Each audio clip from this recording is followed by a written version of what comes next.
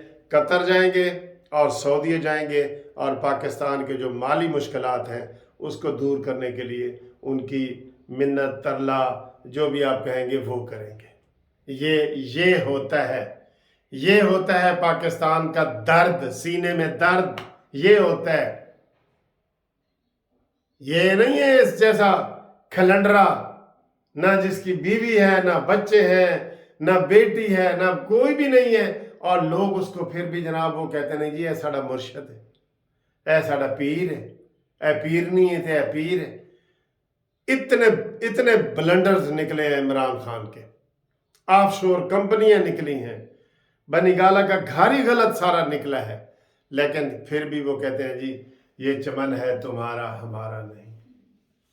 تو نواز شریف تو یہ کہتا ہے ہمیں بھی یاد کر لینا چمن میں جب بہار آئے، اور اس کا پہلا مصرع ہے ہمارا بھی لہو شامل ہے کچھ گلشن تزین گلشن میں، ہمیں بھی یاد کر لینا چمن میں جب بہار آئے۔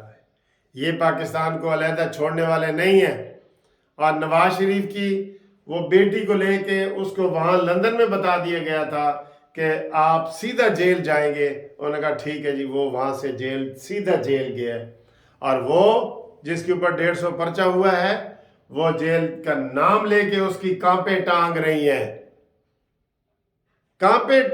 ہیں اس کی۔ افسوس ہے۔ اور یہ بہرحال بریکنگ نیوز آپ کو ہم آج بتا رہے ہیں۔ تو یہ رمضان کا پہلا عشرہ بھی مکمل ہو گیا اللہ کے فضل سے، اور آگے انشاءاللہ تعالی برکتیں آئیں گی۔ اور پاکستان بھی آپ کو پتہ ہے نا رمضان میں بنا تھا، 27 رمضان کو بنا تھا، پتہ ہے نا آپ کو۔ تو انشاءاللہ تعالی اب برکتیں آئیں گی، نواز شریف آئیں گے تے جناب پھر اسی وہی گانا لواں گے کہ پیچھے مڑ وے ڈھولا تیری لوڑ پہ گئی، سا مکدے پہ ہن ایک واری آ کے ملتا سی۔ ٹھیک ہے، یہ آپ کو پتہ ہے نا، یہ بالکل وہی کنڈیشن ہے اس کی۔ تو یہ سارے جناب جا رہے ہیں، اور کل انشاءاللہ تعالی ہم ہائی کورٹ سپریم کورٹ سے بھی آپ کو اچھی خبریں دیں گے۔ یہ دشمنوں کے جو میں نے اس سے پہلے ویڈیو بنائی ہے نا کہ جو وہ فساد، فتنہ اور فساد اور عطا بندیال کو کے کان میں سارا کچھ کہہ رہے ہیں، انشاءاللہ یہ فتنے فساد بھی ختم ہو جائیں گے۔ اور ویسے تو رانا ثناءاللہ کو ہم نے کہا تھا کہ عمران خان کو کم از کم روزوں میں تو گرفتار کر لو۔ آپ کو پتہ ہے نا روزوں میں کون گرفتار ہوتا ہے، تو کم از کم روزوں میں تو عمران خان کو گرفتار کر لو۔ ٹھیک ہے دوستوں، انشاءاللہ اگلی ویڈیو میں ملاقات ہوتی ہے، تب تک کے لیے خدا حافظ۔ اس کے بعد افطاری کا ہوگا تو وہ انشاءاللہ ایک بنائیں گے آپ کے لیے۔ خدا حافظ۔